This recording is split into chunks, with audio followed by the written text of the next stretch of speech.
Pango, yes. Unsa sa kadua? No. Wait. Napay bibinay? Wala. Wait. Yes. And wait. No, oh. Wait. Wait. What? Pwede yes. Pwede no, pwede oh. What? What Lord, hantod karos ang pag gumagawa Lord. Pwede size mo nang kuha pa may kukauyab. Ano bin? Awa bin na rin. Maki. Yes. No, oh. Wait. Mga igsuon, o kung sa'yo response sa Ginoo, please have the serenity in our heart to accept it. Kaya naman, gusto niya i-align ang imong will, ang iyang will sa imong kinabuhi.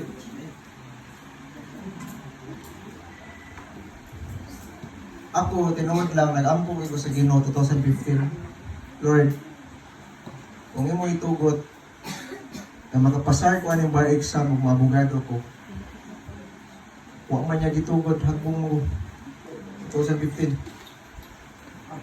Naminyo 2017 nagkaanak unya ra ko exam balik Lord og kanang dako ng anak siligang pa to. So sa sundan naman po. Kunyari Lord, nasundan na po. Tulo. 10 years na nilabay, 2025 naman to ron. Pero lahi din ang plano sa Diyos. And along the way, na-meet man ako sa Pastor Cadilinya. Iya mo kugingan. Yay!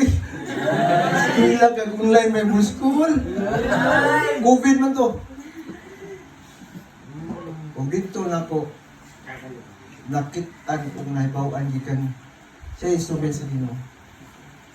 Huwag ako katuod sa dao sa una.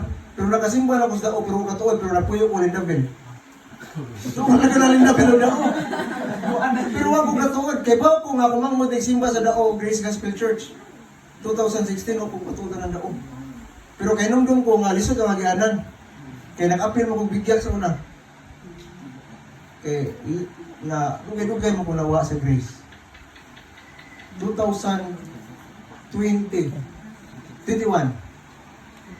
Yung chat si Pastor Cadilinya ni Pastor Batabat, nagay assignment ni si Windras. Pag po kung wato, giadto kong Pastor Batabat, nag-Bible study, may dito sa kwan. Amo din ni Grace na, no? Pinot mo ko Grace mo ko. After man ay gusting ko ka-mission. Kaya ako mama ICP man. Na may mga ICP yan sa una. Kaya taga Mangga, di ba? ICP mo sa una? Parihat ang mga kabaro. Kunya, dito na po nagawaan, pinagis pagampo. Nga, you are not meant to be in that way, ganahan ko nga ari ka dito. So with full submission, with full surrender, ganahan ako nga maminaw niya through prayer. Kaya bitawang gitawag that still small voice. Kamay nga tingog. Analag. Diba mo, tagalan ako clue ha. Nagali mo yung peace of mind. Sa diyang mo decide mo, mo tubag sa Diyos. Sakit siya, pero nahiluna ka. Buwagan hindi. Sakit siya. Pero, naapay kalinaw sa imong kasing-kasing. Because that's the sign na maunay tubag sa Diyos kung you have that peace of mind, peace of heart, and much of all, wala kay pagmahal. Okay? So, again, ang rules of prayer is to what we call listening and aligning. It's about hearing God's voice and aligning our will with His perfect plan. Okay. Kung saan man ako bagampo, paspasan ako gamay. Acts